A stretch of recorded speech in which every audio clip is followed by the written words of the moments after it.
Police পাহারায় বলো সহজ, পারলে টাঙ্গাইলের জমিনে এসে বলো পিঠের চামড়া নিয়ে ঢাকা যাওয়া যাবে না। যেই দেশে হক্কানি আলেম ওলামা পীর বা শায়েখেরা নেংটির বদলে লুঙ্গি পরা শিখিয়েছে, হরে রামের জায়গায় কলমা পড়তে শিখিয়েছে, শ্রীর জায়গায় মোহাম্মদ লিখতে শিখিয়েছে, টিকির বদলে টুপি পড়তে শিখিয়েছে, সেই ৯৯ জন লোক মুসলমানের দেশে শীততাপ নিয়ন্ত্রিত কক্ষে বসে পুলিশ পাহারায় ইসলামের ফরজ বিধান পর্দার বিরুদ্ধে তুমি কথা বলো। আমি বলেছি শীততাপ নিয়ন্ত্রিত কক্ষে পুলিশ পাহারায় বলো সহজ, পারলে টাঙ্গাইলের জমিনে এসে বলো পিঠের চামড়া নিয়ে ঢাকা যাওয়া যাবে না।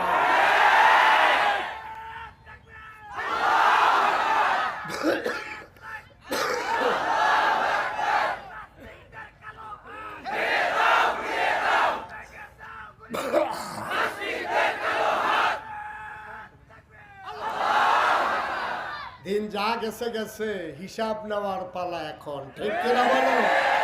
এখন আর একচেটিয়া হবে না, 50-50, তোমার অর্ধেক আমার অর্ধেক, ঠিক কিনা বলো? এই দেশে তোমাদের বাবার বাড়ি আর আমরা মামার বাড়িতে বেড়াইতে আসছি না? তোমার যেমন বাবার বাড়িটা আমারও বাবার বাড়ি, অথচ তোমার চাইতে আমার শিকল অনেক গভীরে। মুসলমানের শিকল ৭ জমিনের নিচে, আর ডালপালাগুলো চলে গেছে ৭ আসমানের উপরে। কচুরি বানানা যে গরু দিয়া খাওয়াই ফেলবা, সমুদ্রের ফেলানা বাতাসে মিশে যাবে। মুসলমান ছিল, আছে, থাকবে ইনশাআল্লাহ, ঠিক কিনা? ইচ্ছে করলেই দমাই দেওয়া যাবে না, মন যা চায় তা বলবা, সেই দিন শেষ। বলার আগে পিঠের ভিতরে গামছা বেঁধে আইসো। অনেক হয়েছে, অনেক, আর না, এত তামাশা না, অনেক দেখা হয়ে গেছে, সব আমরা দেখেছি, সব দেখেছি। ৫৩ বছর হলো এই বাংলাদেশ স্বাধীন হয়েছে। এর আগে ১৭৫৭ সালের ২৩শে জুন পলাশীর আম্রকাননে নবাব সিরাজউদ্দৌলাকে পরাজিত করে ইংরেজ লাট বাহাদুরেরা দখল করে নিয়েছে, শাসনের নামে শোষণ করেছে ২০০ বছর। ১৯৪৭ সালের ১৪ই আগস্ট এই ভারত উপমহাদেশ ইংরেজরা ২ ভাগ করে গেছে, পাকিস্তান আর হিন্দুস্তান। পশ্চিম পাকিস্তানিরা আমাদেরকে হঠকারী সিদ্ধান্ত নিয়েছে, আমাদের উপরে জুলুম করেছে। ১৯৭১ সালের ২৬শে মার্চ এক মহান ঘোষণার মাধ্যমে রক্তক্ষয়ী সংঘর্ষে আমার দেশের আপামর জনতা জড়িয়ে পড়ল। হাজারো প্রাণের বিনিময়ে, মায়ের ইজ্জত আবরুর বিনিময়ে ১৯৭১ সালের ১৬ই ডিসেম্বর পৃথিবীর মানচিত্রে আমরা একটি নতুন দেশ দেখলাম। দেশের নাম আমার সোনার বাংলা, আমি তোমায় ভালোবাসি। যারা আজকে স্বাধীনতার ধ্বজাধারী, স্বাধীনতা বিক্রি করে করে স্বাধীনতার চেতনা, অথচ দেখা গেছে যেই পরিবারে যুদ্ধ করার মতো ১৭ জন লোক ছিল কিন্তু একজন যুদ্ধে যায় নাই, সেটা ছিল বঙ্গবন্ধুর পরিবার, ঠিক কিনা? ১৭ জন লোক ছিল যুদ্ধ করার মতো, একজন যুদ্ধে যায় নাই। ওনাকে তাজউদ্দিন বারবার বলেছিল আপনি স্বাধীনতার ঘোষণাপত্রে একটা স্বাক্ষর করেন। তিনি রাগ করে বলেছিলেন আমি তো স্বাধীন হতে চাই না, আমি অবিভক্ত পাকিস্তানের প্রধানমন্ত্রী হতে চাই। আজকে ওরা হলো স্বাধীনতার ধ্বজাধারী আর আমরা হয়ে গেলাম রাজাকার। স্বাধীনতার পরে জন্ম নিয়ে যদি রাজাকার হওয়া লাগে, এই রাজাকার আমরা সবাই হতে চাই, ঠিক কিনা? রাজাকার হওয়ার জন্য আমরা প্রস্তুত, এর জন্য যা করার তাই করব। এই বাংলাদেশের স্বাধীনতা কোন দলের কাছেই নিরাপদ না। আমরা দেখেছি ৭১ থেকে ২০২৩ সাল, এই ৫৩টা বছর ২০২৪ পর্যন্ত কত দল ক্ষমতায় আসলো আর গেল, বাংলার খেটে খাওয়া মানুষের ভাগ্যের বদল হয় নাই, ঠিক কিনা বলো? কাদের ভাগ্য বদল হয়েছে? পিয়ন হয়েছে ৪০০ কোটি টাকার মালিক, ভাগ্য বদল হয়েছে পিয়নের। সবাই পড়ি আলহামদুলিল্লাহ, জোরে পড়ি, আরো জোরে। আল্লাহ তাবারক ওয়া তাআলার দরবারে লাখ কোটি শুকরিয়া জ্ঞাপন করছি। ভর দুপুরে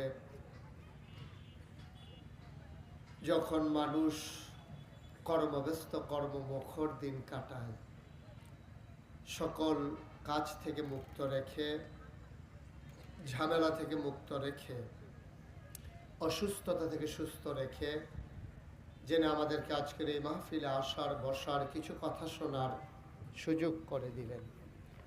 আমরা আমাদের হৃদয়ের সবটুকু আবেগ, উচ্ছ্বাস, ভালোবাসা, আকতি কাকতি বিনতি জমা করে মাবুদের শিখানো কালেমা দিয়ে চিৎকার করে সবাই পড়ি আলহামদুলিল্লাহ।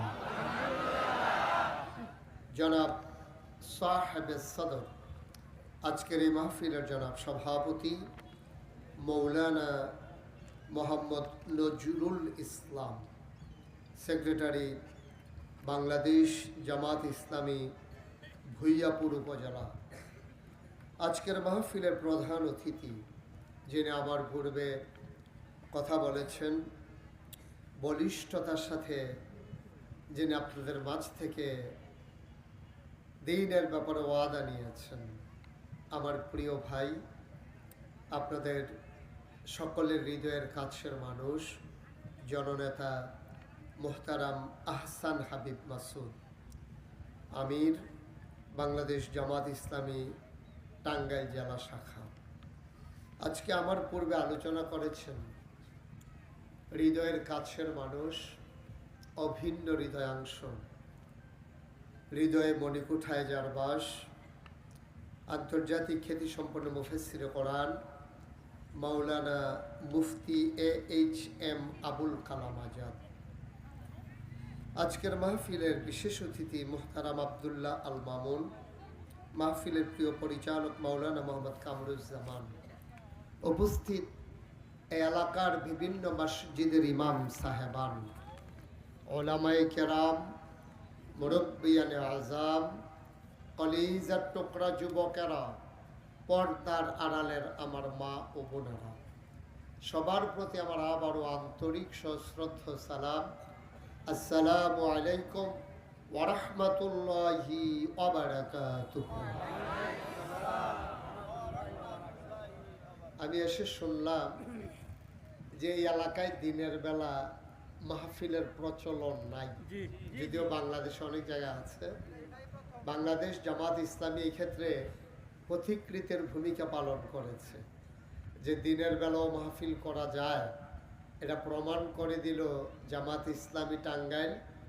আর দিনের বেলাও মাহফিলে আসা যায়, এটা প্রমাণ করে দিয়েছেন আপনারা। আল্লাহ যেন সবাইকে কবুল করে, সবাই পড়ি আমিন। দিনের কথা রাতের চাইতে দিনে বলাই ভালো, যেহেতু আমরা দিনের কথা বলবো, এই জন্য দিনের বেলা বলাই ভালো। আল্লাহ যেন কবুল করে, সবাই পড়ি আমিন। বন্ধুগণ, খুব বেশি লম্বা সময় কথা বলার সুযোগ পাবো না, একেবারে কিছুক্ষণ পরেই ছেড়ে দেওয়া লাগবে, বিষয়টা এমনও না। মিল মতো একটা, আমরা বেশি হাঁটাহাঁটি করব না, যেহেতু ধুলাবালি আছে, তো বেশি হাঁটাহাঁটি করলে বালিটা এখানে চলে আসে। তো দয়া করে আমরা যারা এসেছেন, এটাই হচ্ছে আল্লাহর ফায়সালা। আপনি যেমন করে চাইবেন আল্লাহ তেমন করেই দেবেন। কর্তৃপক্ষ যতটুকুন প্যান্ডেল করেছেন, আল্লাহ বলছেন থাক, আর বেশি মানুষ আসার দরকার নাই, প্যান্ডেল ভরে গেছে। প্যান্ডেল যদি আরো বড় হইতো তাহলে আরো মানুষ হইতো, এটা হলো আমার বিশ্বাস। আমরা যতটুকুন চাইছি আল্লাহ ততটুকুন দিয়েছেন। এখন আল্লাহর ব্যাপারে কোনো আমাদের অভিযোগ নেই। এখন এটা দোষ করলেও আমাদের, গুণ করলেও আমাদের। মাইকটা আরেকটু কমাই দাও, তুমি তো মাইক চালাও, বুঝো। মাইকের আলাদা একটা নয়েজ যেন না হয়, আওয়াজটা শ্রুতি মধুর করে দাও, মানুষের কানে যেন না বাজে। শুনলেই হলো, বেশি আওয়াজ দরকার নাই। তুমি যা টাকা পাওয়ানের কম আওয়াজ দিলেও পাইবা, সমস্যা নেই। আমিন বলেন জোরে, আরো জোরে। বন্ধুগণ, আল্লাহ তাবারক ওয়া তাআলা বড় আদর করে এই দুনিয়াতে মানুষ বানিয়েছেন, কিন্তু আমরা একবারও জানতে চাই নাই যে আল্লাহ আপনি কেন মানুষ বানিয়েছেন। এই কথাটা কোনোদিন কেউ জানতে চায় নাই যে মানুষ বানানোর কি। আপনি যদি একটা অফিসে চাকরি হয়, তাহলে আপনি স্বাভাবিকভাবে গিয়েই জিজ্ঞেস করেন আমার কাজটা কি, আমার ডেস্ক কোনটা, আমার দায়িত্ব কি কম্পিউটার সেকশনে, নাকি আমি দায়িত্ব পালন করব হিসাব নিকাশে, নাকি আমি এক্সিকিউটিভ। কেউ সবাই জানতে চায়। আপনি যখন একটা মাদ্রাসায় চাকরি হয়, আপনি কি প্রিন্সিপাল না ভাইস প্রিন্সিপাল না প্রভাষক, সকল জায়গায় আপনার জেনে নেয় মানুষটা কি কাজ। আপনার যদি একটা কাজের লোক আপনি রাখেন, কাজের লোকটা আপনার কাছে জানতে চায় আমার কাজটা কি, কিন্তু মানুষ বানিয়েছেন কে? কথা বলতে হবে সবাই। কে? টাঙ্গাইলের মানুষ কি এই আওয়াজ, এর বেশি আওয়াজ নাই? আমি আর আগে তো মির্জাপুর আসছিলাম, ওখানে দেখছিলাম আরো বেশি আওয়াজ। এই সাইডে বুঝে একটু আওয়াজ কম না? বলেন সুবহানাল্লাহ। আমি বলছি পারে না। পারেন, এতক্ষণ দেন নাই না? আরো পারেন না? বলেন আলহামদুলিল্লাহ, আল্লাহু আকবার। শুকরিয়া আদায় করলাম কার? করব কার? করে যাব কার? লস না লাভ? কম না বেশি? প্রমাণ আছে নাকি নাই? আবার আল্লাহ রাব্বুল আলামিন কোরআনুল কারীমে কত সুন্দর করে ওয়াজ করে দিলেন। আল্লাহ বলেন লা ইন শাকারতুম লা আযীদান্নাকুম। ও দুনিয়ার মানুষ, নিয়ামত পেয়ে যদি শুকরিয়া আদায় করবে, যেই নিয়ামত পেয়ে শুকরিয়া আদায় করবে, শুকরিয়া আদায়ের কারণে ওই নিয়ামত আমার আল্লাহ আর বহুত গুণে বাড়িয়ে দেবেন। বলেন সুবহানাল্লাহ। আমার আল্লাহ যা বলেন তা করেন নাকি করেন না? কম কম না বেশি বেশি? প্রমাণ আছে নাকি নাই? কোরআনুল কারীমে 30 পারায় সূরা বুরুজের শেষ অংশে আল্লাহ কত সুন্দর করে ওয়াজ করে দিলেন। আল্লাহ বলেন ফাআলুল লিমা ইউরিদ। আমার আল্লাহ এমন আল্লাহ, তার যা মন চায় ওই কাজটাকে আমার আল্লাহ বেশি বেশি করে দেন। বলেন সুবহানাল্লাহ। আল্লাহ দুনিয়ার মানুষের মতো না। দুনিয়ার মানুষ বলে একটা, করে আর একটা, ঠিক কিনা? বিপদে পড়লে একরকম, বিপদ দূর হয়ে গেলে আর একরকম, দিনের আলোতে একরকম, রাতের আধারে আর একরকম। আমার আল্লাহ কখনোই এমন না। দুনিয়ার মানুষ বলে একটা, করে আর একটা, পালাবো না বলে আর দেশে থাকে না, ঠিক কিনা? বলে পালাবো না, কতদিন ধরে বললো পালাই না। 12টার পরে আর খুঁজেই পাওয়া গেল না। এটাই হচ্ছে মানুষ। সুবিধা একরকম, অসুবিধা হয়ে গেলে আরেক রকম, ঠিক কিনা কন? বন্ধুরা আমার, ভাইরা আমার, আমার আল্লাহ রাব্বুল আলামিন তিনি কখনো ওয়াদা খেলাফ করেন না।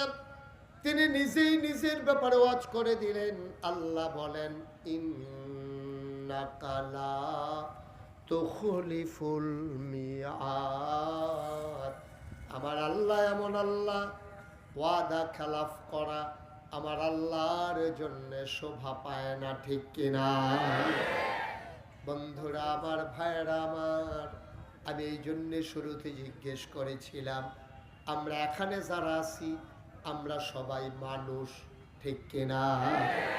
যারা হাতে ধরে রেকর্ড করছেন মোবাইলগুলো বন্ধ করে ফেলেন। আপনি যদি একবার তাকান আমার দিকে, 50 বার তাকান মোবাইলের দিকে। ওয়াজ শুনতে পাচ্ছেন না আপনি? ইউটিউবে হাজার হাজার ওয়াজ আছে, বুঝেন নাই কথা? একটু মোবাইলটা নামাই ফেলেন, আপনি শুধু আমার দিকে তাকান। আমার ওয়াজ বাস্তবে, মানে সরাসরি এমন করে বসে শুনছেন কে কে দেখি? কই শুনছেন?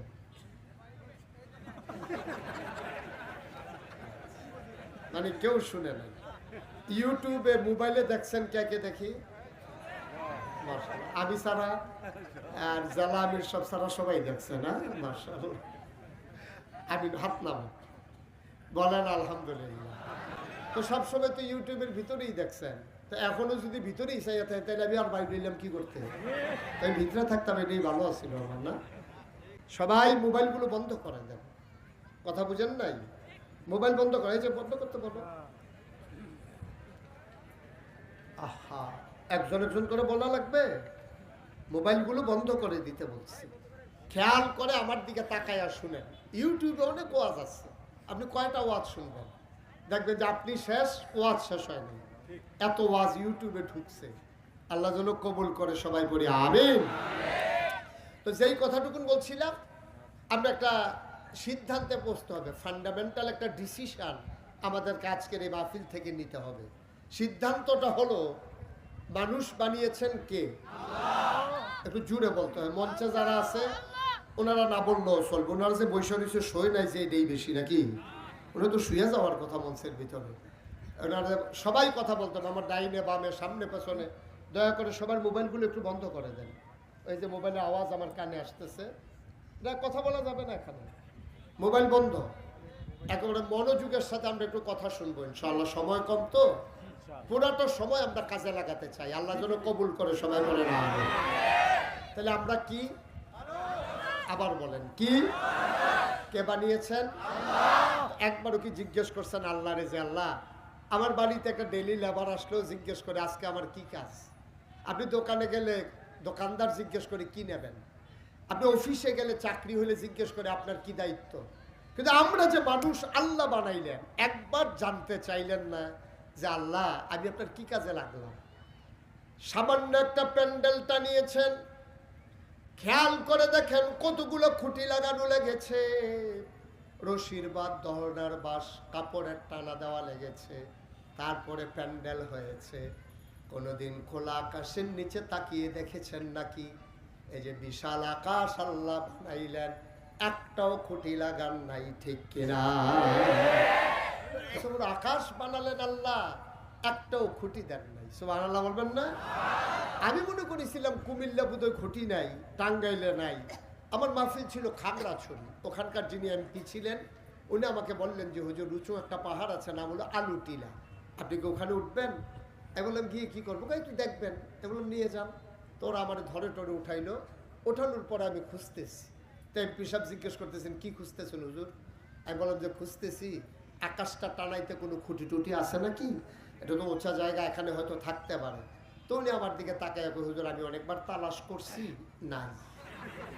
আগেও চাইছিলাম, নাই, খুঁটি টুটি নাই।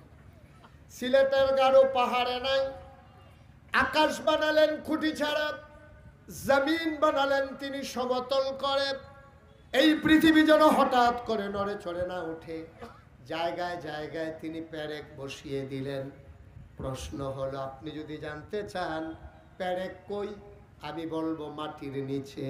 যদি বলেন পেরেকের মাথা কই, আমি বলবো খাগড়াছড়ি, বান্দরবন, রাঙ্গামাটি, ময়নামতি, ক্যান্টনমেন্ট, সিলেট।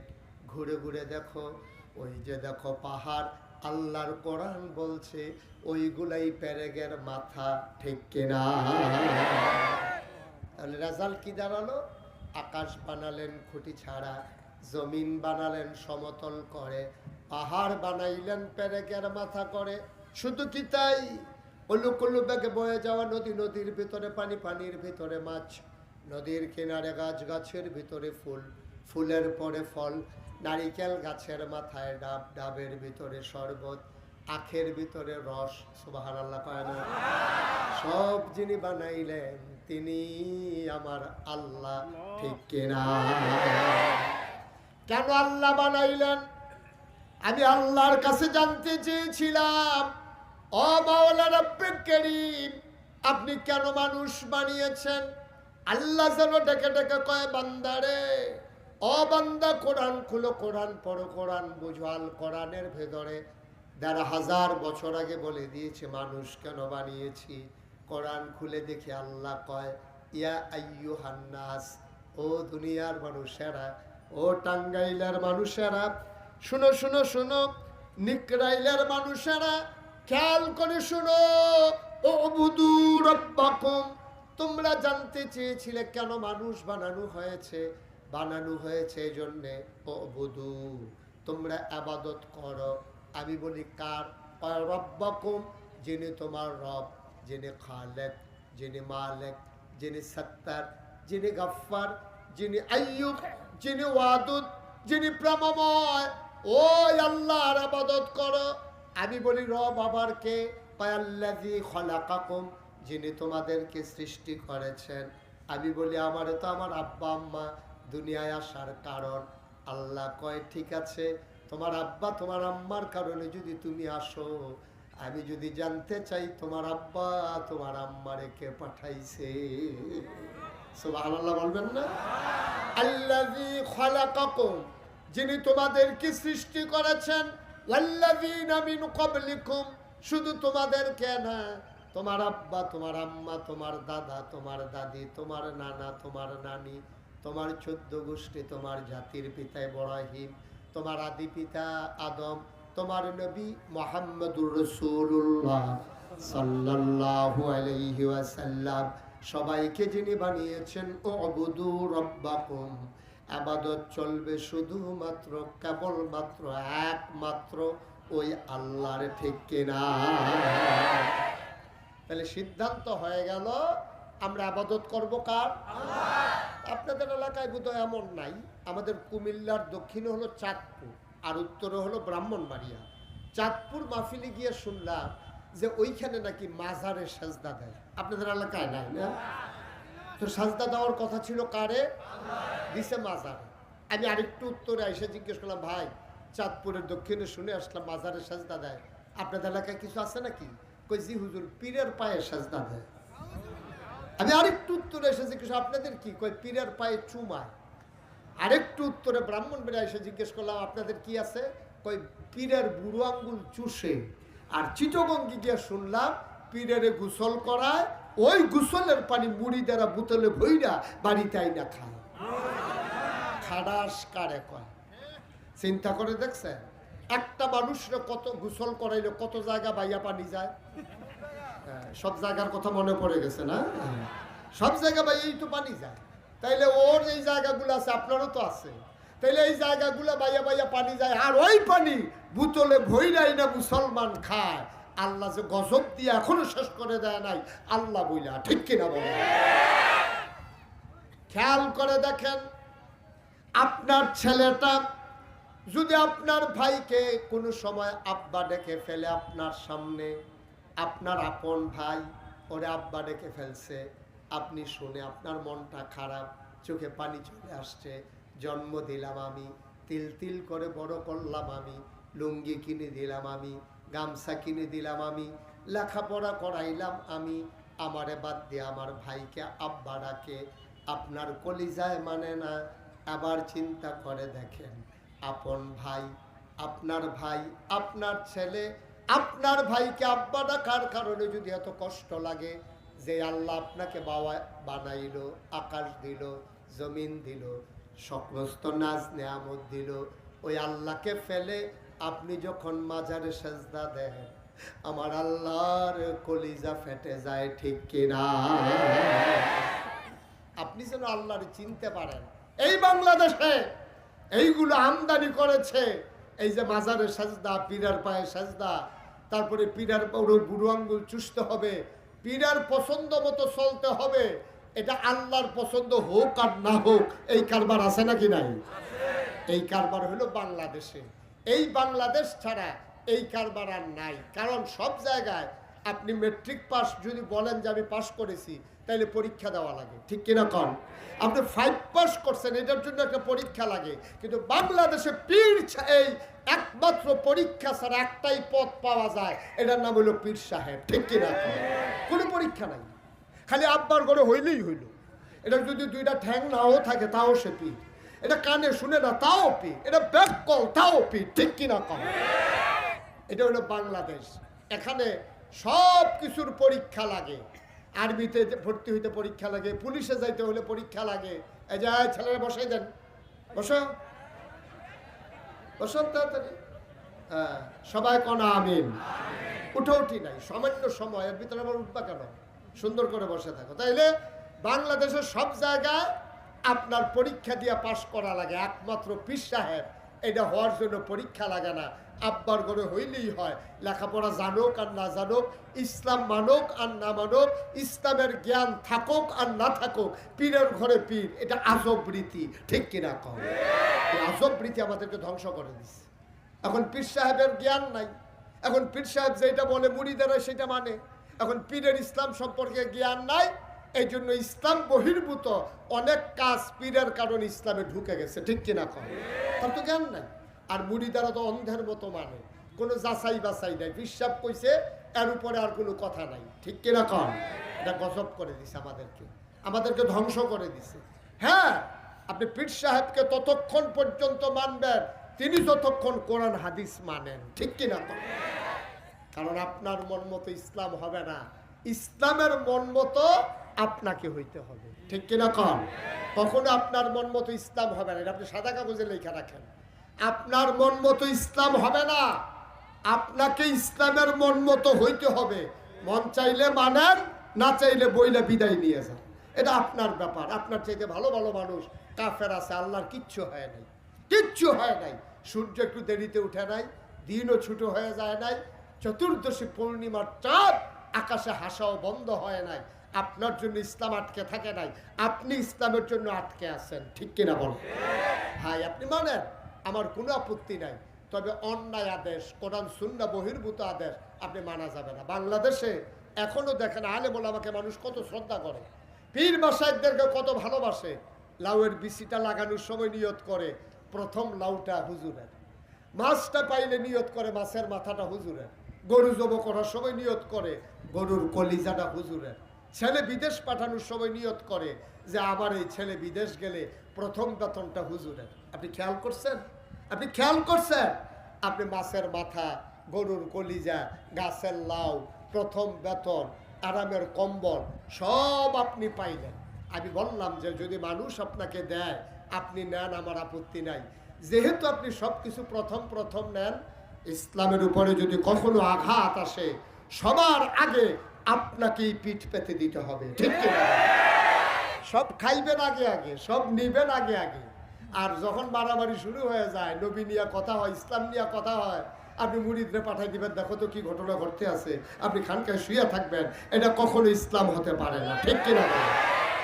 আপনি খাবেন সব আগে আগে, আপনি পিঠও পেতে দেবেন সবার আগে আগে। আপনি তো মোটা তাজা বানানো হয়েছে, ফিটা যেন দুইটা বেশি নিতে পারেন, এই জন্যই, ঠিক কিনা? আপনি সব আগে আগে খাইলেন। আর ইসলাম নিয়ে যখন ষড়যন্ত্র হয়, এই বাংলাদেশে যারা দিন কায়েম করতে চায়, যারা দিনের পথে চলতে চায়, যাদেরকে অন্যায়ভাবে মিথ্যা ট্রাইব্যুনাল সাজিয়ে মিথ্যা সাক্ষী দিয়ে ফাঁসিকাষ্ঠ যখন ঝুলানো হয়, আমার নবীর ব্যাপারে ফ্রান্সে যখন কার্টন হয়, বাংলাদেশের কোন হক্কানি পীর মাশায়েখ তো দূরের কথা, কোন ঘরানার পীর মাশায়েখের মুখে আমরা একটা শব্দ শুনি নাই, ঠিক কিনা বলেন?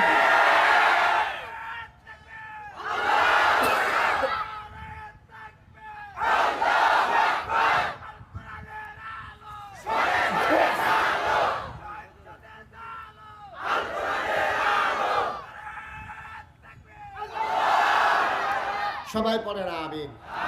তাইলে আল্লাহ তাবারক ওয়া তাআলা আমাদেরকে কি বানিয়েছেন? মানুষ বানানোর পরে মহামূল্যবান তিনটা জিনিস আল্লাহ দিয়েছেন। খুব খেয়াল করেন, কয়টা? যেন আপনি আল্লাহ চিনতে পারেন, যেন আপনি দিন বুঝতে পারেন, যেন কোরআন হাদিস মতো নিজের জীবন চালাইতে পারেন। এই জন্য মহামূল্যবান তিনটা গড গিফটেড তিনটা জিনিস আল্লাহ আপনাকে দিয়েছেন। এক নম্বরে আকল। এক নম্বরে কি? কথা কয় না, কি জুড়ে বলেন? কি আকল? বুঝেন নাই? আপনাদের এলাকায় কি কয়? আকল। ঠিক আছে, এটা এতক্ষণে কমন পড়ছে না? এক নম্বরে কি দিছে? আকল। এই আকল আল্লাহ আপনাকে দান করছে। কেন দান করছে? এটা দিয়ে আপনি বুঝবেন ভালো মন্দ, দিন রাত, সকাল সন্ধ্যা, ঘুষ, দুর্নীতি, ব্যবসা, সুদ, সব এই আকল খাটাইয়া খাটাই আপনি কাজে লাগাইবেন। এজন্য ১৫০০ বছর আগে নবী যখন দ্বীনের দাওয়াত দিয়েছেন, আর এই দাওয়াত দেওয়ার পরে মানুষ হয়ে গেছে দুই ভাগ, একদল আল্লাহওয়ালা, একদল শয়তানওয়ালা, একদল জান্নাতি, আরেক দল জাহান্নামী, একদল ফেরেশতার চাইতে উত্তম, আরেক দল জানোয়ারের চাইতে খারাপ, ঠিক কিনা? দুই দলের ব্যাপারে কোরআন শরীফে ওয়াজ আছে। আল্লাহ বলছেন যারা আল্লাহওয়ালা, যারা জান্নাতি, যারা ফেরেশতার চাইতে উত্তম, রাদিয়াল্লাহু আনহুম ওয়া রাদু আনহু, তাদের ব্যাপারে আল্লাহ খুশি, আল্লাহর ব্যাপারে তারা খুশি। ওরা কারা?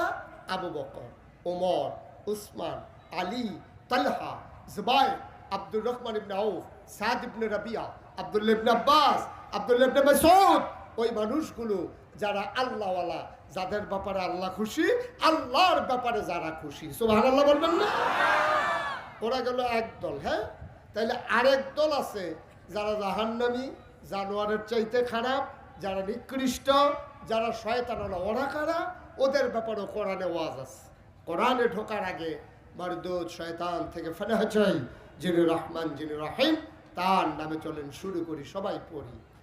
আউযু বিল্লাহি মিনাশ শাইতানির রাজিম। বিসমিল্লাহির রাহমানির রাহিম। ওয়ালাহুম কুলুবুল লা ইয়াফকাহুনা বিহা ওয়ালাহুম আয়ুনুল লা ইউবসিরুনা বিহা ওয়ালাহুম আযানুল লা ইয়াসমাউনা বিহা উলাইকা কাল আনআম বাল হুম আযাল। আল্লাহ কয়, শোনো শোনো শোনো, দুনিয়ার ভিতরে একদল মানুষ আছে এমন, ওয়ালাহুম কুলুবুল লা ইয়াফকাহুনা বিহা, তাদের মন আছে কিন্তু বুঝে না, ওয়ালাহুম আয়ুনুল লা ইউবসিরুনা বিহা, তাদের চোখ আছে তারা দেখে না, ওয়ালাহুম আযানুল লা ইয়াসমাউনা বিহা, তাদের কান আছে কিন্তু তারা শুনে না। আমরা বলি আল্লাহ এটা কি মানুষ নাকি? আমি কি বলছি নাকি মানুষ? উলাইকা কাল আনআম, ওরা হলো চতুষ্পদ জানোয়ারের মতো। আমি বলি আল্লাহ সে কি জানোয়ার? আল্লাহ কয় না, বালহুম আদাল, এটা জানোয়ারের চাইতে আরো নিকৃষ্ট, ঠিক কিনা? মন থাকার পরে বুঝে না, চোখ থাকার পরে দেখে না, কান থাকার পরে শুনে না। উলাইকা কাল আনআম, ওরা চতুষ্পদ জানোয়ারের মতো। এমন মানুষ বাংলাদেশে আছে নাকি নাই? জায়গা মতোই আছে, জায়গা মতোই আছে। আপনার চোখ আছে কিন্তু তার আকল আছে, লোকটার দাম আছে। চোখ নাই কিন্তু আকল আছে, লোকটার দাম আছে। হাত নাই, আকল আছে, লোকটার দাম আছে। চোখ, বোক, নাক, কান, সুটাম দেহের অধিকারী সব আছে কিন্তু আকল নাই।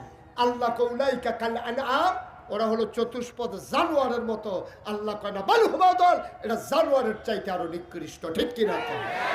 আরো সহজ করে বলি, কথা তো একটা মনে পড়ছে, এটা বলে ফেলাই না? সবাই পড়ে না? আমি, আমার বাসা হচ্ছে কুমিল্লা শহরে। তো শহরে যখন থাকি, আমি যেই মসজিদে নামাজ পড়ি, ওই মসজিদের এই রাস্তার দুই পাশে অনেক ভিক্ষুক বসে থাকে। তো ওই ভিক্ষুকেরা, একটা ভিক্ষুকের সাথে আমার খুব খাতির। ও চোখে দেখে না, আমি চেষ্টা করি ওর একটু সহযোগিতা করার জন্য। তা আমি যখনই যাই ওরে কিছু না কিছু দেওয়ার চেষ্টা করি। তো আমার এক বন্ধু একবার যখন কুমিল্লা শহরে গেছে, তাই বললাম যে দোস্ত, আমার সাথে দেখা করলে তুমি মসজিদে চলে আইসো, ওখানে আমরা একসাথে নামাজ পড়বো, কথা হবে। তো দুস্থ যাওয়ার পরে, বন্ধু যাওয়ার পরে কথা বলতে বলতে বের হয়ে গেছি। ওই ভিক্ষুকের কথা আমার আর মনে নেই। তো ভিক্ষুক তো জানে আমি আসলে কিছু না কিছু দেবই, তো তো আমার আওয়াজ শুনে তো আর আমার দেখে না, অন্ধ মানুষ। তা আমি যখন বন্ধুর সাথে কথা বলতে বলতে বের হচ্ছি, ও আমার ডাক দিয়ে বলতেছে, হুজুর আপনি কি চলে যাইতেছেন? আমি কারে না, আইতে আছি। আমি যখন ফেরত গেলাম, তা আমার বন্ধুকে বললাম যে এই লোকটা যে অন্ধ, তার কিন্তু সাংঘাতিক আকল। বললে কি চোখে দেখেন, আবার কিসের আকল? আমি এখনই টের পাইবা। তা আমি পকেট থেকে একটা 10 টাকার নোট বের করে দিলাম, দিয়ে আমি হাসি দিয়ে বললাম যে শোনো, আজকে আমার বন্ধু আসছে, মন ভালো আছে, এই জন্য তোমার 100 টাকার একটা নোট দিলাম। দিছি কত? কথা ঘুমাই গেছেন সব? বলছি কত? দিছি 10, বলছি কত? ও করছে কি, টাকাটা হাতে নিয়ে কি জানি দেখা আমার দিকে তাকাইয়া হাসি দিয়া বলতেছে, শয়তানি করেন? কি শয়তানি? কয় 10 টিকা। আমার চোখে পানি চলে আসছে। আমি চিন্তা করলাম, মানুষটা চোখে দেখে না, সংসার করে যে মহিলাটার সাথে 30 বছর, মহিলাটা কথা না বললে মানুষটা চিনে না। জন্ম দেওয়ার সন্তান কথা না বললে বাবা চিনে না। মানুষটা চোখে দেখে না, তার স্ত্রী চিনে না, সন্তান চিনে না, কোনদিন আকাশ দেখে নাই, সুন্দর ধরনী দেখে নাই, তার স্ত্রীকে দেখে নাই, কিন্তু আকল গুণে মানুষটা ঠিক ঠিক 10 আর 100 চিনে ফেলছে। তাইলে বোঝা গেল ওই যে চোখ আছে, মুখ আছে, নাক আছে, কান আছে, কিন্তু আকল নাই। ওই মানুষটার চাইতে চোখ ছাড়া আকলওয়ালা মানুষটার দাম কম না বেশি? ঢাকা ইউনিভার্সিটির প্রফেসর, ঢাকা ইউনিভার্সিটির প্রফেসর, চারটিখানি কথা না, যেমন তেমন কথা মনে করেন না। ওইখানে ছাত্র হিসেবে চান্স পাওয়াই কঠিন। আর ও ইউনিভার্সিটির প্রফেসর কি বলে ফেলছে গত কয়েক বছর আগে, এখন তো আর বললে সামনা থাকবে না, ও ভালোই বুঝে। এটা আগে বলছে আর কি, ওই সেই সময় আর কি, কোন সময় তো বুঝছেনি না। হ্যাঁ, 5 তারিখের আগে, হ্যাঁ উনি বুঝছে, মনে রাখছে আবার তারিখটা। ঢাকা ইউনিভার্সিটির প্রফেসর বলে ফেলছে কি, খুব খেয়াল করেন, বলতেছে যেই সব মেয়েরা পর্দা করে, বুরকা পরে, হেজাব লাগায়, নেকাব লাগায়, ওরা ঢাকা ইউনিভার্সিটিতে পড়ার দরকার নাই। আপনার সবাই একমত? আপনার কি সবাই একমত? তো ওনার মেয়ে মেধাবী ছাত্রী ঢাকা ইউনিভার্সিটিতে চান্স পাইল, তো ওনার মেয়ে তো উনি পর্দায় রাখছে, ওনার স্ত্রীকে উনি পর্দায় রাখছে। এখন পর্দা করে কেন? ওনার মেয়ে হওয়ার কারণে ওনার মেয়ে ঢাকা ইউনিভার্সিটিতে পড়তে পারবে না। আপনাদের কি মত, পারবে না? অবশ্যই পারবে, কারণ ওই প্রফেসর জানে না বেটা ঢাকা ইউনিভার্সিটি কেমনে হয়েছে। তোমার কি মনে আছে? ঢাকা ইউনিভার্সিটি হয়েছে তো মুসলমানের জায়গায়, মুসলমানের টাকা দিয়া। আজকে তোমার বেতন কোত্থেকে নেও জানো? আবার রিক্সাওয়ালা যখন একটা বন রুটি খায়, এটার 15% ভ্যাট সরকারের ঘরে জমা হয়। 1 কেজি পেঁয়াজ কিনলে তার একটা ভ্যাট জমা হয়। তুমি একটা শার্ট কিনলে তার একটা টাকা সরকারের ঘরে জমা হয়। আমার রিক্সা শ্রমিক জনতার, খেটে খাওয়া মানুষের 92% জন লোক মুসলমানের টাকায় ঢাকা ইউনিভার্সিটির ওই সেই কর্মকর্তা উপাচার্য থেকে শুরু করে 4র্থ শ্রেণীর কর্মচারী পর্যন্ত তাদের বেতন হয় আমার আপনার টাকায়, ঠিক কিনা বলুন?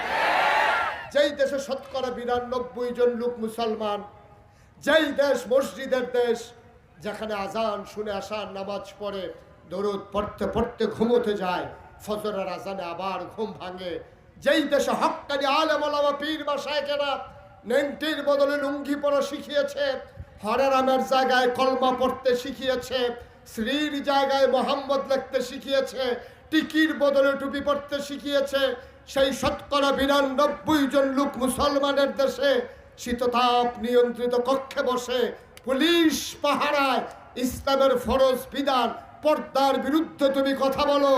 আমি বলেছি শীততাপ নিয়ন্ত্রিত কক্ষে পুলিশ পাহারায় বলা সহজ, পারলে টাঙ্গাইলের জমিনে এসে বলো পিঠের চামড়া নিয়ে ঢাকা যাওয়া যাবে না।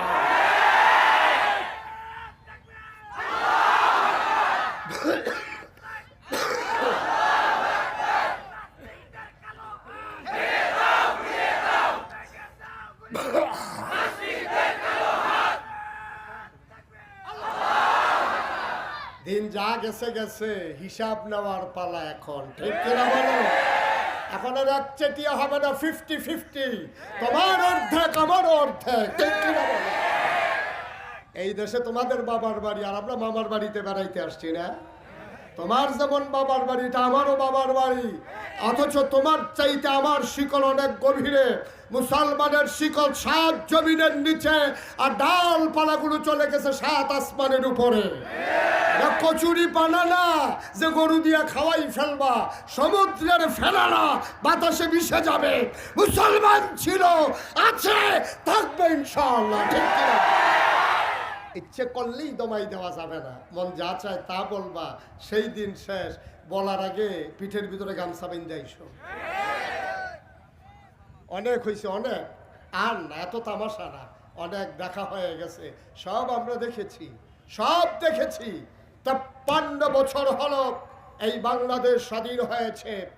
এর আগে 1757 সালের 23শে জুন পলাশীর আম্রকাননে নবাব সিরাজউদ্দৌলাকে পরাজিত করে ইংরেজ লাট বাহাদুরেরা দখল করে নিয়েছে, শাসনের নামে শোষণ করেছে 200 বছর। 1947 সালের 14ই আগস্ট এই ভারতীয় উপমহাদেশ ইংরেজরা 2 ভাগ করে গেছে, পাকিস্তান আর হিন্দুস্তান। পশ্চিম পাকিস্তানিরা আমাদের হঠকারী সিদ্ধান্ত নিয়েছে, আমাদের উপরে জুলুম করেছে। 1971 সালের 26শে মার্চ এক মহান ঘোষণার মাধ্যমে রক্তক্ষয়ী সংঘর্ষে আমার দেশের আপামর জনতা জড়িয়ে পড়ল। হাজারো প্রাণের বিনিময়ে, মায়ের ইজ্জত আবরুর বিনিময়ে 1971 সালের 16ই ডিসেম্বর পৃথিবীর মানচিত্রে আমরা একটি নতুন দেশ দেখলাম। দেশের নাম আমার সোনার বাংলা, আমি তোমায় ভালোবাসি। যারা আজকে স্বাধীনতার ধ্বজাধারী, স্বাধীনতা বিক্রি করে করে স্বাধীনতার চেতনা, অথচ দেখা গেছে যেই পরিবারে যুদ্ধ করার মতো 17 জন লোক ছিল কিন্তু একজন যুদ্ধে যায় নাই, সেটা ছিল বঙ্গবন্ধুর পরিবার। ঠিক কিনা? 17 জন লোক ছিল যুদ্ধ করার মতো, একজন যুদ্ধে যায় নাই। ওনাকে তাজউদ্দিন বারবার বলেছিল আপনি স্বাধীনতার ঘোষণাপত্রে একটা স্বাক্ষর করেন। তিনি রাগ করে বলেছিলেন আমি তো স্বাধীন হতে চাই না, আমি অবিভক্ত পাকিস্তানের প্রধানমন্ত্রী হতে চাই। আজকে ওরা হলো স্বাধীনতার ধ্বজাধারী আর আমরা হয়ে গেলাম রাজাকার। স্বাধীনতার পরে জন্ম নিয়ে যদি রাজাকার হওয়া লাগে, এই রাজাকার আমরা সবাই হতে চাই। ঠিক কিনা? রাজাকার হওয়ার জন্য আমরা প্রস্তুত। এর জন্য যা করার তাই করব। এই বাংলাদেশের স্বাধীনতা কোন দলের কাছেই নিরাপদ না।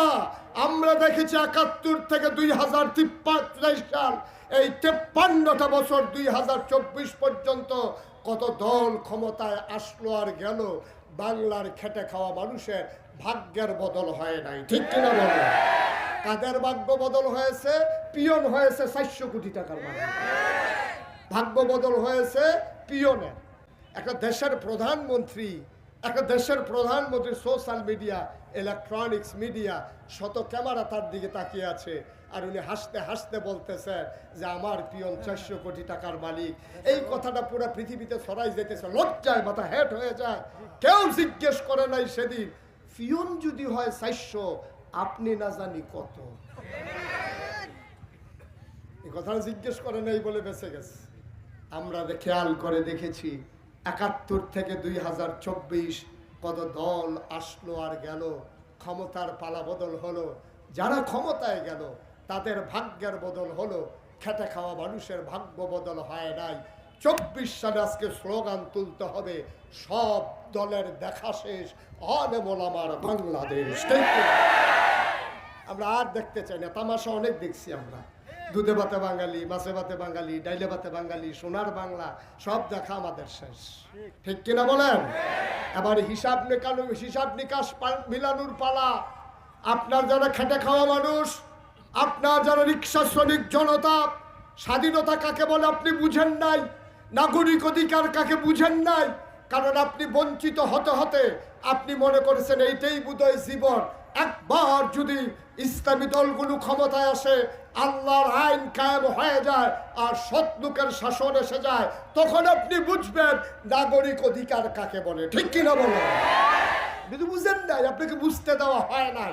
53 বছরে না দিতে দিতে আপনি মনে করছেন এইটাই। ওই যে মালিকে বলছে, হুজুর বলছে তুমি যদি আমার ঘরে কাজ করো, সকালে খাবা, দুপুরে খাবা, রাতে খাবা। আরেক বাটপার মার্কা লোক সিটা, সেই লোক শুই না তারে ডাইকে দিছে। কয় হুজুর কি বলছে? কয় হুজুরের ঘরে যদি কাজ করি, সকালে খাবার দেবে, দুপুরে খাবার দেবে, রাইতে খাবার দেবে। কয় তুমি কি বলছো? কয় আমি রাজি হয়ে গেছি। দোকা আমার ঘরে কাজ করবা, আজকে খাইবা কালকে খাইবা, আজকে খাইবা কালকে খাইবা, কোনো সমস্যা নাই। ডেলি যে একবার পড়ছে সেটার তো খবর নাই। এই যে ঘন ঘন কইছে যে আজকে কালকে শুধু খাইবা আর খাইবা, ডেলি একবার। আর হুজুরের ঘরে ডেলি কয়বার? 3 বার। আর আমরা এত বোকা যে সুন্দর করে বলতে পারে ওইটাই মেনে নেই, আজকে কালকে, ওইটার উপরে আমাদের বিশ্বাস আছে, 3 বেলা খাবারের উপরে আমাদের বিশ্বাস নাই। ঠিক কিনা বলে? সুতরাং ওরা যারা আজকে কালকে ওরা বাটপা, ওরা চিটা, ওরা 2 নম্বর, মানুষের অধিকার হরণ করতে চায়। ঠিক কিনা বলে? আপনার অধিকার আপনি নেবেন, আমি দেওয়ার কে নেওয়ার কে? আমার তো দেওয়ারও কিচ্ছু নাই, নেওয়ারও কিচ্ছু নাই। আপনারটা আপনার, কিন্তু আপনারটা আপনাকে দেওয়া হয় নাই। সিএনজি হলো সিএনজি চালাবে, স্ট্যান্ডের ভিতরে জিবি দিতে হবে কেন? এই প্রশ্ন একবারও আসে নাই। ঠিক কিনা বলো? বাস ড্রাইভার বাস চালাবে, কেন তাকে এই মুড়ে মুড়ে টাকা দিতে হবে? এটা আজও জানতে চাওয়া হয় নাই। কন্ট্রাক্টর তার কন্ট্রাক্টারি করবে, সেখানে অফিস কেন খরচ দিতে হবে? বাংলার মানুষ আজও বুঝে নাই। এই স্বাদ পেতে হলে ওই আল্লাহর আইন আর সৎ লোকের শাসন আমাদের লাগবে। ঠিক কিনা বলো? আর কোনো বিকল্প নেই, ওয়াদার করার কিচ্ছু নাই। আপনার প্রয়োজনে আপনি আনবেন, আপনার প্রয়োজন আপনার দরকারে আপনি নেবেন। আমার দরকার আপনি নেওয়ার দরকার নাই, আপনার আমার দরকার আপনি নেওয়ার দরকার নাই। কারণ যারা আল্লাহর আইন চায়, সৎ লোকের শাসন চায়, তারা দায়িত্ব বুঝে। আপনি মনে করেছেন যে ওনারা বোধহয় এমপি হওয়ার খায়েশ জাগছে, ওনারা বোধহয় প্রধানমন্ত্রী হওয়ার খায়েশ জাগছে, কিন্তু আমাদের মনে ভয় আছে। উমরকে আমরা দেখছি কেমন করে প্রধানমন্ত্রিত্ব করা লাগে, ঠিক কিনা বলে? আমাদের আর রুচি নাই। উমরের মতো মানুষ, আবু বকর সিদ্দিকের যখন ইন্তেকাল হয়ে গেছে, উমরকে খুঁজে পাওয়া যায় না। কই গেছে উমর? খুঁজে পাওয়া যায় না। সব মানুষ পেরেশান হয়ে গেছে, উমর কই? আমরা তো চিন্তা করেছি আবু বকরের পরে উমরকে ক্ষমতায় বসাবো। উমর দরজা বন্ধ করে ঘরের ভিতরে কাঁদতেছেন। দরজা খুলে দেখে একেবারে পাঞ্জাবি ভিজে গেছে কাঁদতে কাঁদতে। লোকজন জানতে চাইল আপনি কি করতেছেন, আপনি কই গেছেন? আবু বকরের পরে রাষ্ট্র পরিচালনা করবে কে? আমি এই ভয়েই তো লুকাই গেছি, কারণ আমি জানতাম তোমরা আমারে ধরবা। কিন্তু আমার তো বড় ভয়, ফুরাত তীরে আমার শাসনামলে একটা কুকুর যদি না খেয়ে মারা যায়, আর কিয়ামতের ময়দানে আল্লাহ যদি আমারে ডাক দেয়, ওমর রে ওই কুকুরটা কেন না খেয়ে মারা গেল, জবাব দে। আমি সেই ভয়ে দরজা বন্ধ করে ঘরের ভিতরে লুকিয়ে আছি। সুবহানাল্লাহ বলবেন না? এত মজা মনে করছো? মজা তো তাদের জন্য যারা ব্রিজ করার নামে রোডের বদলে ব্রিজের ভিতরে বাঁশ দেয়, তাদের জন্য ক্ষমতা মজা, ঠিক কিনা কও? যারা যারা কোটি কোটি টাকা কানাডায় পাচার করে, আমেরিকাতে পাচার করে, ইন্ডিয়ায় যারা বাড়ি বানায়, যারা মালয়েশিয়ায় সেকেন্ড হোম বানায়, তাদের জন্য ক্ষমতা মজা। কিন্তু যারা আল্লাহওয়ালা মানুষ, তাদের জন্য ক্ষমতা না, ক্ষমতা মজা তো দূরের কথা, ক্ষমতা হলো গলায় গামছা লাগানো, ঠিক কিনা কও? মুসলমান মন দিয়ে শোনো, এক নম্বর আল্লাহ কল দিলেন। কয়টা জিনিস আল্লাহ দিয়েছেন, মাশাআল্লাহ সচেতন শ্রোতা। এক নম্বরে আকল, দুই নম্বরে কোরআনুল কারীম। এই কোরআনে 500 আয়াত আছে, যে আয়াতগুলোকে বলা হয় আহকামুল কোরআন। এই 500 আয়াত মেনে মেনে চলা, সুবহানাল্লাহ কয় না? 3 নম্বরে তোমাকে দিয়েছেন মহামূল্যবান জিনিস, নবী মুহাম্মদুর রাসূলুল্লাহ সাল্লাল্লাহু আলাইহি ওয়াসাল্লাম। বলেন সুবহানাল্লাহ। সবচেয়ে বড় নিয়ামত, খুব খেয়াল করে শুনে, আদর্শ নবীকে পাঠাইলেন আল্লাহ আমাদের জন্য। বাচ্চাটা বসার, যে যেখান থেকে উঠে বসাই দিয়ে। এটাই তো আমাদের দেশে সমস্যা। দুষ্ট, খারাপ, উঠে যাওয়া মানুষ বেশি না, পুরা মাহফিলের ভিতরে 2 জন, কিন্তু কেউ যে ডাকে না, এটা হলো মূল সমস্যা। যদি ডাক দেওয়ার লোক থাকতো, ক্ষমতা পালা বদলের পরে 330 জন একসাথে পালাই যাওয়া লাগতো না, ঠিক কিনা বলে? ডাক দেওয়ার নাই বলেই তো পালানো লাগছে।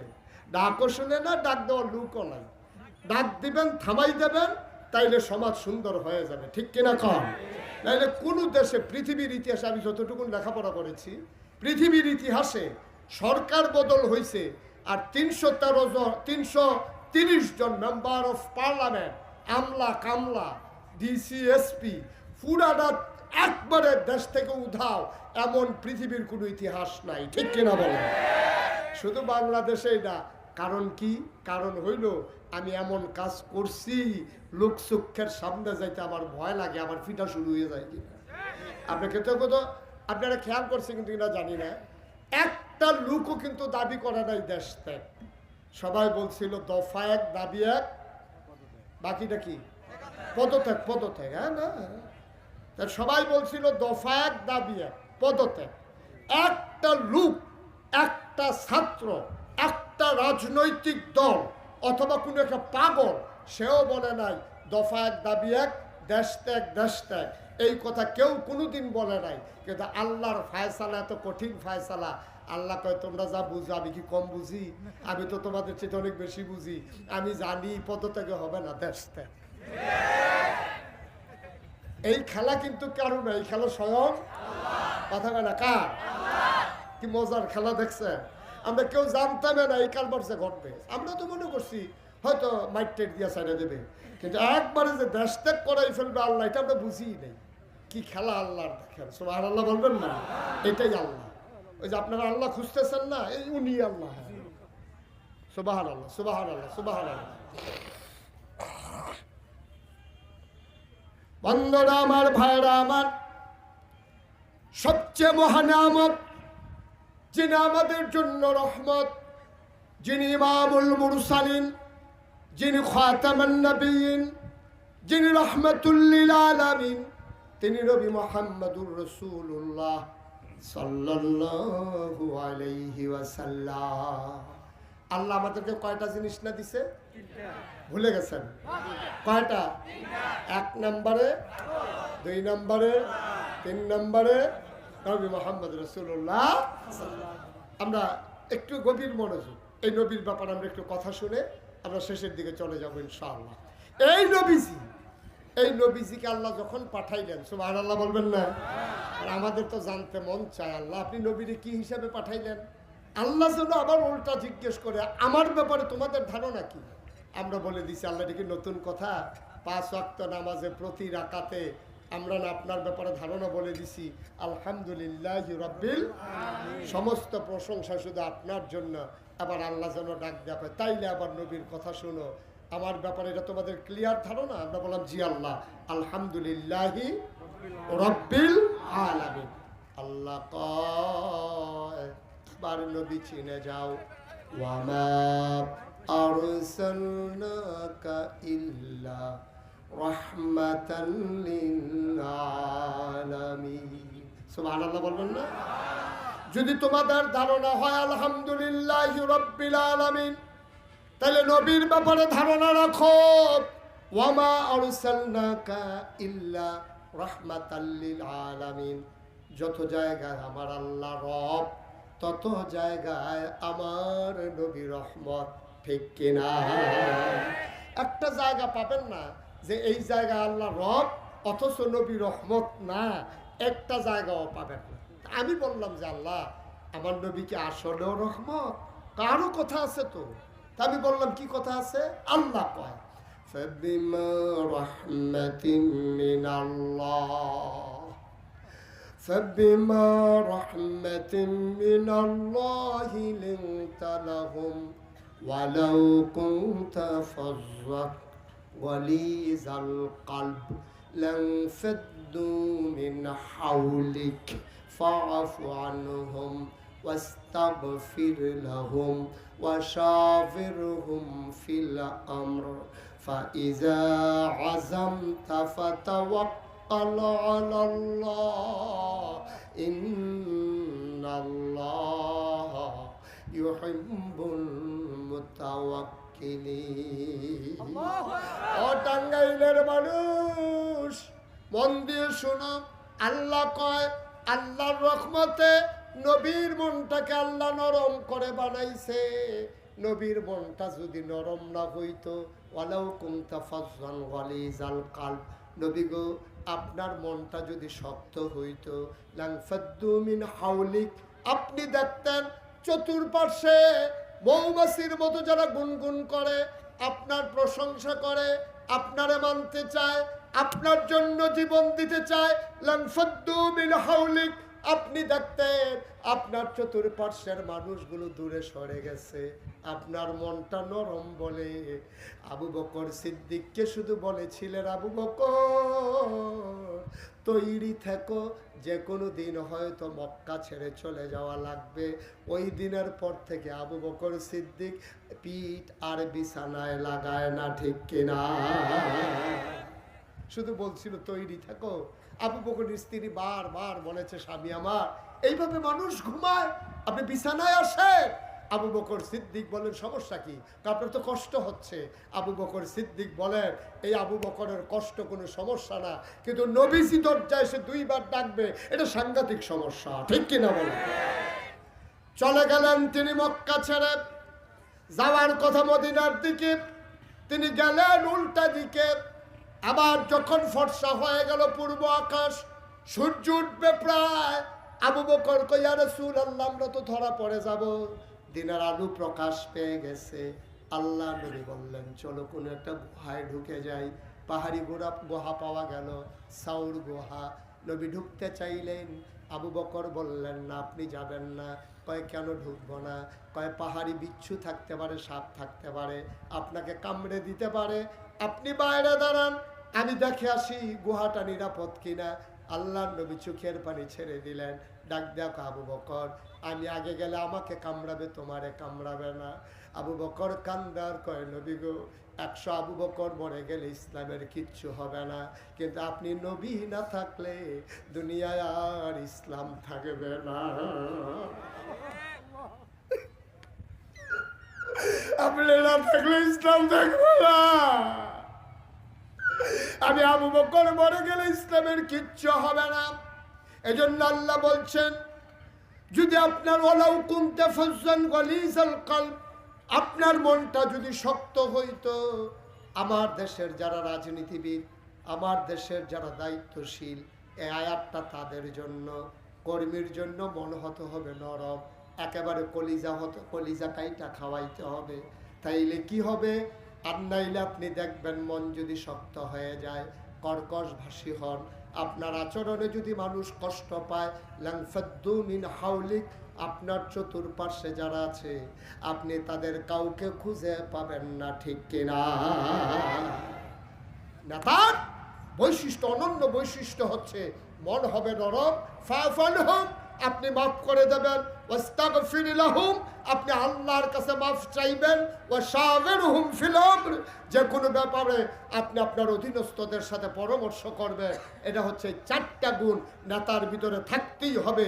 তিনি ওয়ার্ড সভাপতি হন, তিনি থানা আমির হন, আর জেলা আমির হন, আর একেবারে কেন্দ্রীয় আমির হন। এই 4টা গুণ অনন্য বৈশিষ্ট্য আল্লাহ কোরআনে 1500 বছর আগে আলোচনা করে দিয়েছেন, ঠিক কিনা বলেন?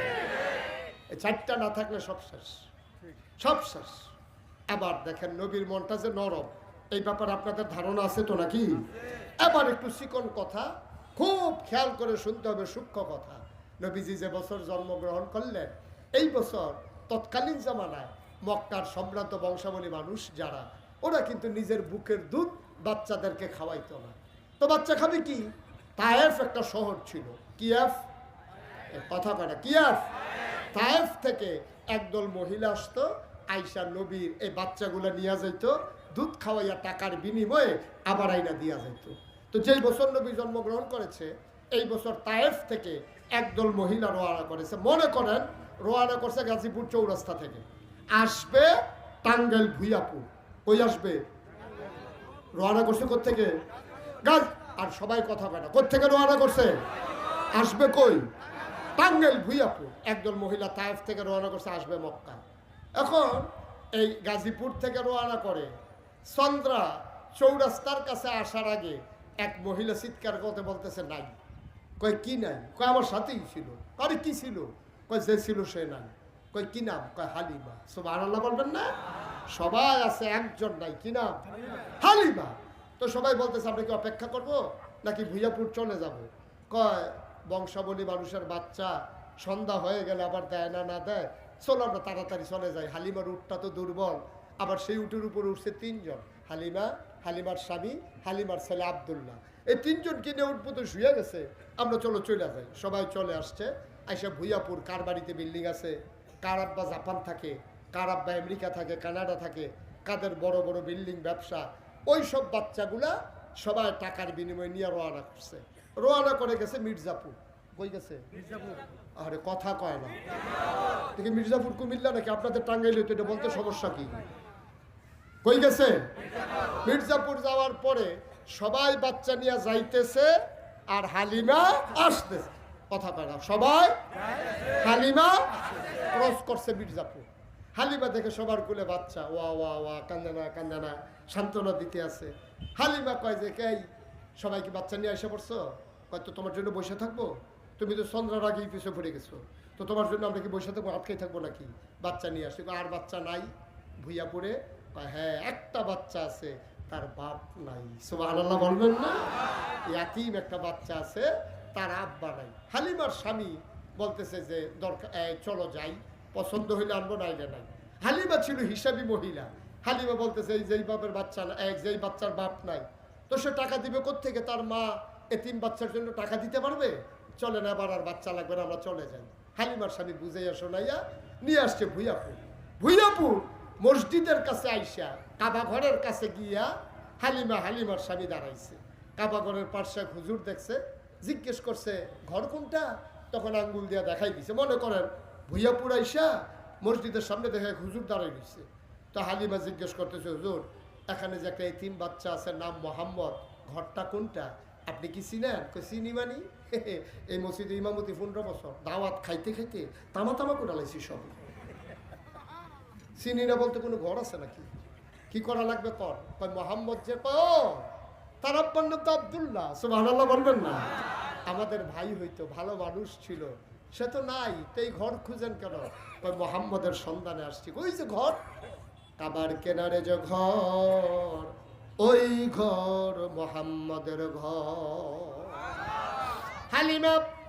হালিমার স্বামী বাচ্চা আব্দুল্লাহ 3 জনকে নিয়ে চলে গেলেন। আবার 3 জনকে নিয়ে যখন চলে গেলেন, হালিমা দরজায় গিয়ে দাঁড়ালেন, ডাক দেয়া কয়, আপনি একটু বাইরে থাকেন, কারণ এই ঘরে কোনো পুরুষ নাই, আমি একটু ঘরের ভেতরে তালাশ করি। হালিমা দরজায় গিয়ে দাঁড়ালেন, সালাম দিলেন, আসসালামু আলাইকুম ওয়া রাহমাতুল্লাহ। ভেতর থেকে মহিলা কণ্ঠ ভেসে আসলো, ওয়ালাইকুম আসসালাম ওয়া রাহমাতুল্লাহ। ভেতর থেকে ডাক দেয়া জিজ্ঞেস করে, কে কে আমারে সালাম দেয়? কয় আমার নাম হালিমা। কয় কোন হালিমা? কয় আমি হালিমা তুই সাদিয়া।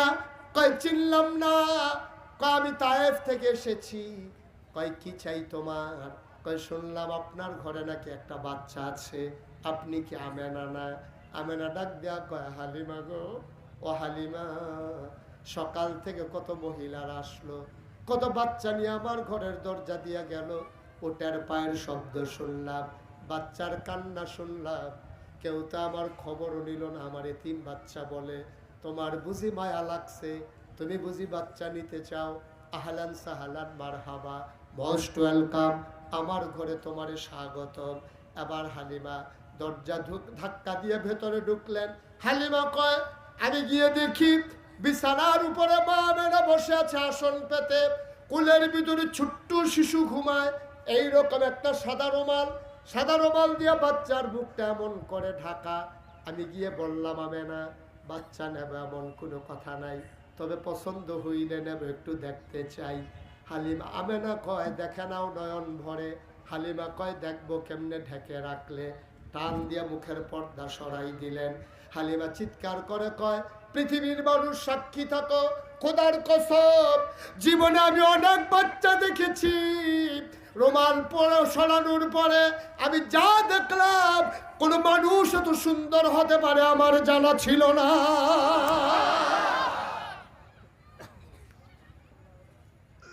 মানুষ এত সুন্দর হয় কেমনে? কি সুন্দর তার চোখ, কি সুন্দর তার নখ, কি সুন্দর তার মুখ, কি সুন্দর তার ঠোঁট। আমি অবাক বিস্ময়ে তাকিয়ে আছি। কবি সাহিত্যিকেরা কয়, হালিমা কথা বলতে সাবধানে বইল, তুমি বলতেছ এত সুন্দর মানুষ দেখে নাই, দেখবা কেমনে হালিমা? এর চাইতে সুন্দর করে আমার আল্লাহ কাউকে বানায় না। দেখবা কেমনে? কেমনে দেখবা? আর চাইতে সুন্দর করে আমার আল্লাহ তো কাউকে বানায় নাই। হালিমা কয়, আমি অবাক বিস্ময়ে তাকিয়ে আছি। আমি মনে মনে দোয়া করতেছিলাম, আমি তো তারে দেখতেছি, সে তো আমারে দেখে না। আমার দিকে যদি একটা নজর তাকাইতো, আমি কাউরে কিচ্ছু বলি নাই। খোদার কসম, হঠাৎ করে দেখলাম তার চোখের পাতাটা দুলতেছে। আমি চিন্তায় পড়ে গেলাম। আমার মনে হইল চোখের পাতা তো নয়, মনে হইল মৃদুমন্দ বাতাসে ফুটন্ত গোলাপি রঙের 2টা পাপড়ি যেন দুল খাইতেছে। তার চোখটা আস্তে করে খুলে গেল, সে আবার আমার দিকে তাকাইল। আমি তো আগ থেকেই তাকিয়ে আছি, 4 চোখের মিলন হয়ে গেল। এবার সে আস্তে করে ঠোঁটের কোণাটা বাঁকা করে একটা মুচকি হাসি দিল। হাসির সাথে সাথে আমার মনে হইল আমি হালিমার কলিজাটা যেন 2টা ভাগ হয়ে গেছে।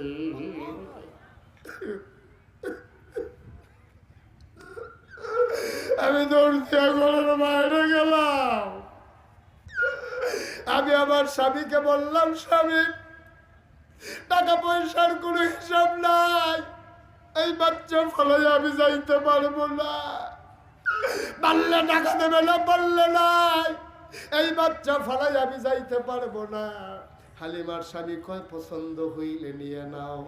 আমেনা দৌড় দিয়া ঘরে ঢুকলেন, ডাক দেয়া কয় আমেনা গো, আমেনা পারলে টাকা দিও, না পারলে নাই, তাড়াতাড়ি বাচ্চারা আমার খুলে দাও, এই বাচ্চা ছাড়া আমি বাঁচবো না গো আমেনা,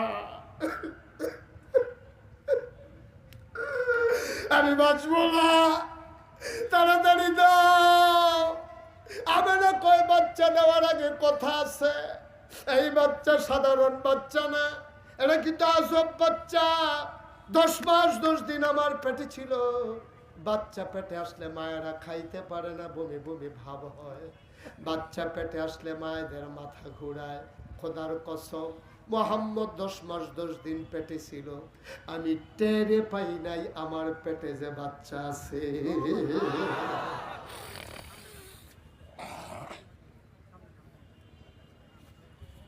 হালিমা, ও হালিমা, এটা যেমন তেমন বাচ্চা না। এই বাচ্চাটা যখন দুনিয়াতে আসবে, একটা পিঁপড়া কামড় দিলে আমি টের পাই, একটা পিঁপড়া কামড় দিলে আমি আমেনা টের পাই। খোদার কসম, বাচ্চাটা যখন দুনিয়াতে আসে, আমি একটা পিঁপড়ার কামড়ের মতো টের পাই না। এটা একটা আজব বাচ্চা। খাওয়াই দিলে খায় না, খাওয়াই দিলে কান্নাকাটি করে না, ঘুম পাড়াই দিলে নড়াচড়া করে না। এটা একটা আজব বাচ্চা গো হালিমা। একদিনের কথা শোনো, আমার মনে বড় কষ্ট। এই চাঁদের টুকরা বাচ্চা, তার আমি একটা কাগজের ফুলও কিনে দিতে পারি নাই, একটা খেলনা কিনা দিতে পারি নাই। আমার মনে বড় দুঃখ। সে তার আব্বারে দেখে নাই, তার আব্বাও তারে দেখে নাই। আব্দুল্লাহ যদি দেখতো, এই চাঁদের টুকরা ছেলে দেখলে কত খুশি হয়ে যেত। সে যখন পেটে তার আব্বা দুনিয়া থেকে বিদায় হয়েছে, সেও তার আব্বা দেখে নাই, তার আব্বাও তারে দেখে নাই। হালিমা গো, ও হালিমা, মনে বড় দুঃখ।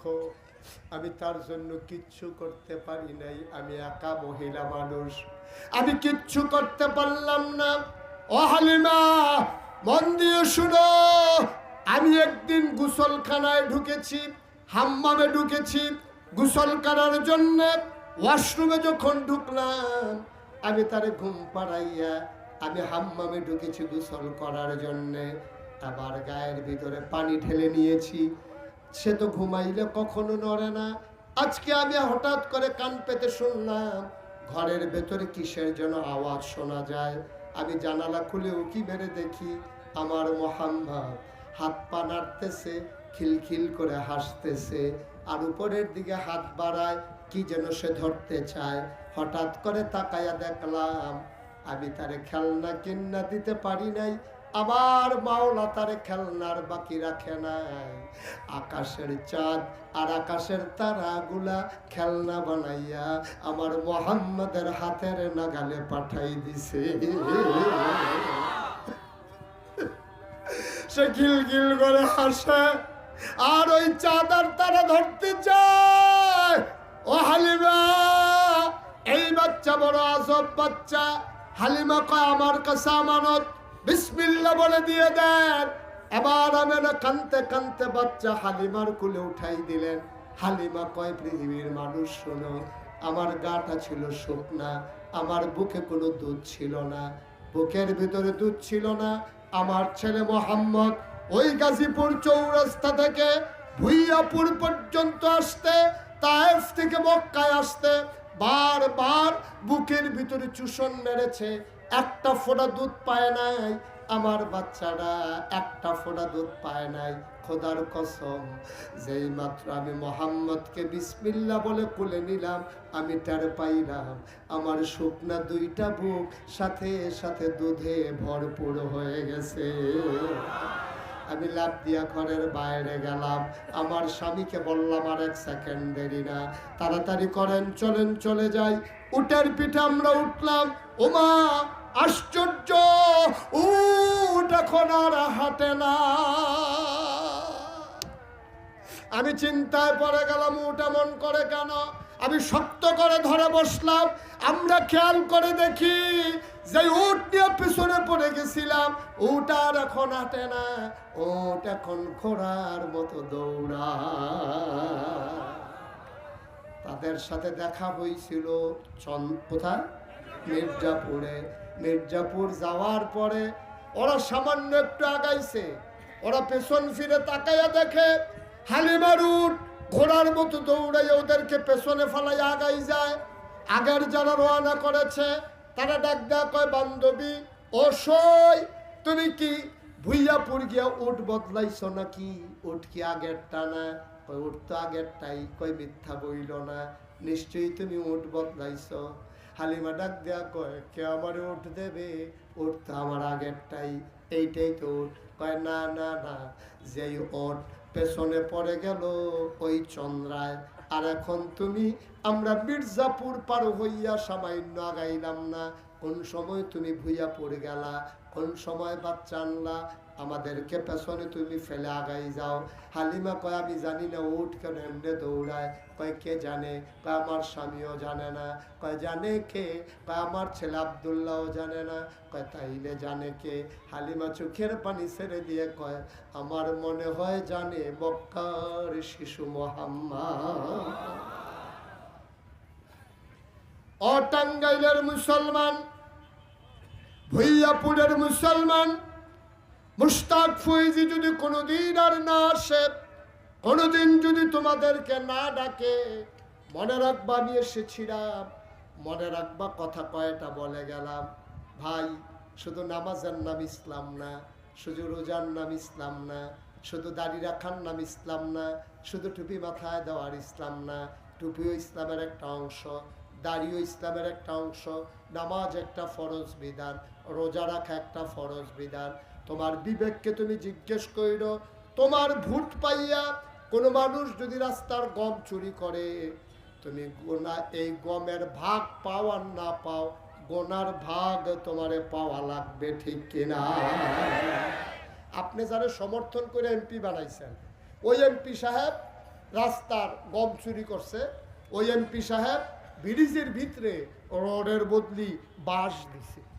এখন এই যে বাঁশ দিল, এই যে গম চুরি করলো, এই যে সে দুর্নীতি করলো, অন্যায় করলো, আপনার বিবেক কি বলে? আপনার ভোট পাইয়া সে এমপি হওয়ার কারণে এমপির জায়গায় গিয়া সে অন্যায় করার সুযোগ পাইছে। সুতরাং সে যদি 100 গোনা করে, মিনিমাম 50টা আপনি পাইবেন। এটা টেনশন করা লাগবে না, আপনি শুভ হালখাতা করা লাগবে না, অটো আপনার অ্যাকাউন্টসে ব্যালেন্স জমা হয়ে যাবে ইনশাআল্লাহ। ঠিক কিনা কন? কতক্ষণে ঠিক কিনা? কারণ আপনার সমর্থন পাইয়া যদি একজন অন্যায় করে, এই অন্যায়ের ভাগ আপনাকেও নিতে হবে। সুতরাং মুসলমান, তোমার ভোট পাইয়া কেউ যদি বাজে মানুষ, অসভ্য মানুষ, কোনো খারাপ মানুষ যদি ক্ষমতায় আসে, সমাজের ভিতরে খারাপ কিছু প্রচলন করে, তার গোনার ভাগ তোমারও পাইতে হবে, ঠিক কিনা বলো? সুতরাং তোমাকে সিদ্ধান্ত নিতে হবে জানা মতো, তোমার জানা মতো প্রকাশ্য দিবালুকে, যেই লোকটা নামাজ ছাড়ে না, যেই লোকটা দাড়ি রেখে দিয়েছে, যেই লোকটা অন্যায় করে না, অবিচার করে না, কথায় কথায় মিথ্যা বলে না, মানুষের উপরে জোর জুলুম নির্যাতন করে না, এমন লোকগুলো যদি ক্ষমতায় আসে, তাহলে আমার দেশ কাগজে পত্রে নয়, প্রকৃত অর্থেই আমার দেশ সোনার বাংলা হবে, ঠিক কিনা বলো? সুতরাং এটা আপনার আমার দায়িত্ব, এটাই আমাদের দায়িত্ব, আসল দায়িত্ব। আল্লাহ যেন আমাদেরকে ভালো মানুষগুলোকে আমাদের সংসদে ভরে দিয়ে আমরা যেন ভালো আল্লাহর আইন কায়েমের ক্ষেত্রে সহযোগিতা করতে পারি, এটাই আজকের মাহফিলের সিদ্ধান্ত হোক। আল্লাহ যেন কবুল করে, সবাই বলে আমিন। একটু বসতে হবে, আমরা সবাই এখন নামাজ পড়বো। এই যে ভাইরা, এই যে মাহফিল শেষ হওয়ার আগে ওনারা শেষ টেস করে ঘোষণা দিয়ে সভাপতির বক্তব্য দিয়ে চলে যেতেছে। দায়িত্বে আছে, মাহফিল শেষ করার দায়িত্ব ওই কোনা দিয়া 3-4 জনের উপরে পড়ছে।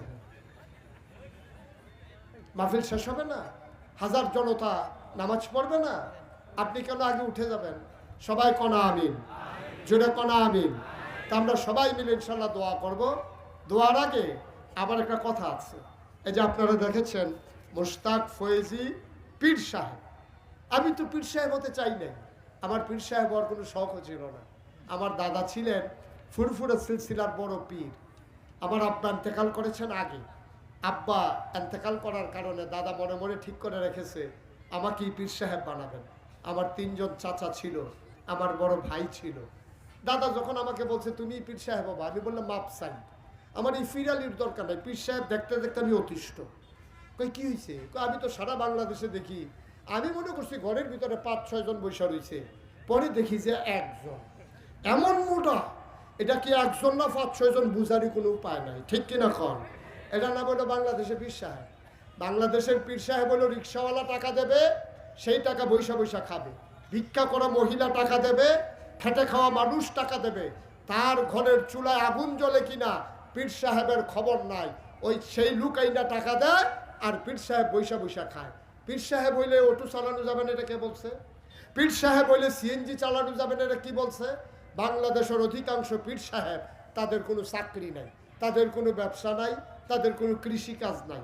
তারা বৈশা বৈশা মুড়িদের টাকা খায়। একটা জলজন্ত মানুষ, সামর্থ্যবান মানুষ, হাত আছে, পা আছে, নাক আছে, মুখ আছে, চোখ আছে, দৌড়াইতে পারে, বিয়া করতে পারে, বাচ্চা কাচ্চা জন্ম দিতে পারে, কিন্তু সেই লোকটা কেন বৈশা বৈশা খাবে? এটা আমার বিবেকে ধরেন, ঠিক কিনা কর?